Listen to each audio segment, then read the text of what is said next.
Years ago, I was working on a wedding, and this wedding had been planned down to the 15-minute mark through the whole day. The very first thing that was planned got delayed, and everything else started falling like dominoes. Now, the bride herself was the one who put that schedule together. She was very detail-oriented. I was with her before the wedding started, and I saw her just leaning back on a chaise lounge, thinking out loud that nothing was happening exactly the way she intended, but she had been told that that's kind of how weddings were, so she wasn't going to get excited and just enjoy the day. That made all the difference in the world, because she relaxed and just let things happen. Nobody else got nervous because, the person in charge is the one that you take a lot of your emotional cues from. And the day turned out wonderfully. There were sacrifices. There were many things that they had planned, even paid for, that they never got around to just because the day got too tight. But if you saw her at any point in the day, you would never think that she wasn't having the day of her life.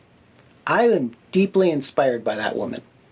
I think that relaxing on camera comes greatly down to just accepting that there are some things that you're not going to be able to control, and just learn to relax into it, do your best, and smile through it. So, whether you're the one who's going to be on camera or you're going to help someone else be on camera, here's a few tips that I think really help you to relax on camera to bring out your best.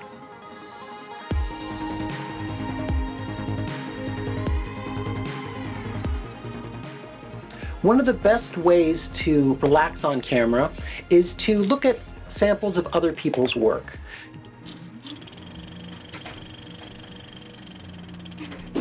Don't look at the professional commercial or the actors, but look at other people that are much closer to you. Most of the time, they're not trying to be perfect. They're just trying to use their natural charisma, and they're smiling, and they're trying to communicate as best they can. And that's all that can be expected of them and of you. Just bring out your best self. Not pretending to be someone else, but just be a little bit more positive, a little bit clearer, a little bit peppier, a little bit more energy, and that's enough.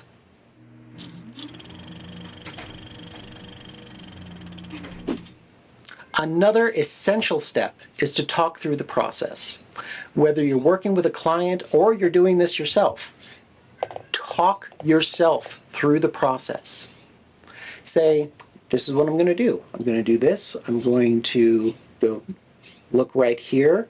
I'm going to look away at these points. And then when I'm done, I'm going to have a nice big swig of tea. Oh, that's good.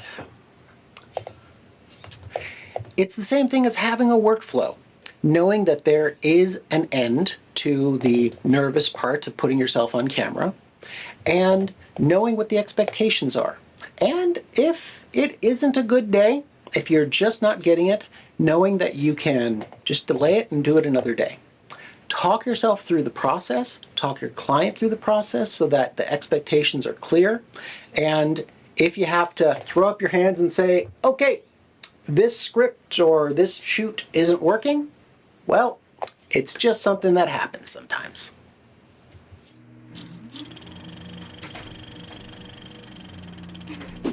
Have you ever seen a great presenter or a master of ceremonies who can get up on stage, grab a microphone, and just talk with absolute charm and charisma? Their tempo is clear. Their tempo is consistent, their voice is clear, and everything that they say just has a musicality to it that just keeps you hooked. I guarantee you that's not the first time they've done that. They have rehearsed it. Maybe not with those specific words, but they have rehearsed being on stage and practicing that demeanor. You too need to practice being on camera. And when you're on camera, don't expect that you're going to get it in the first take. your clients, yourself, whomever's going to be on camera, it takes 4 to 10 takes on average to really get the performance that you're looking for. So when you mess up the first time, laugh and do it again. When you've gotten up to 10, laugh and do it again. That's all it takes. Just be patient with yourself, be patient with everyone involved, and laugh through it, do it again.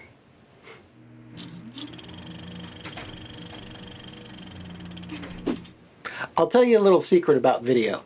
There are many places where mistakes don't matter.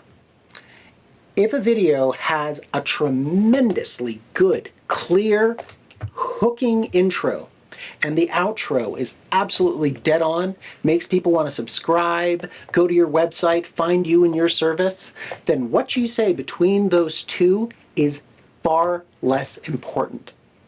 The information is still absolutely important. You don't want to just throw that away. But if you make a little mistake in the middle, it can be charming. If you bite your tongue, laugh a little bit, or whatever, it doesn't really matter. The meat of the video is about information. And information is always best when given by a person, and people make mistakes. The intro and outro need to be strong. So what I'm saying is, save your time, your energy for multiple takes for the intro and the outro, and any part in the middle that is absolutely essential. For all the informational part, leave a little looser. Your client will find that much more comfortable, and if you're the one on camera, you'll find it much more comfortable, I promise.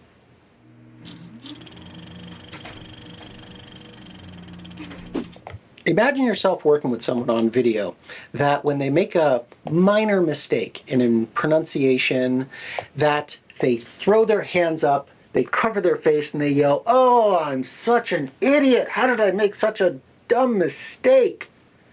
No, no. Don't behave like that. Don't treat yourself like that.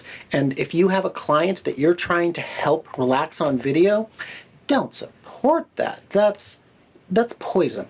It's just poison to getting good work done. What you want to do is compliment them. Be kind, but also be clear. If somebody makes a mistake, just laugh about it, point out, okay, your pronunciation on this part, and this is an essential part here, needs to be like this. The rest of it was great. You just need to get that one pronunciation, and we got the take. I don't think people can do their best if they're tense and if they're throwing themselves on their sword every time that they make a mistake.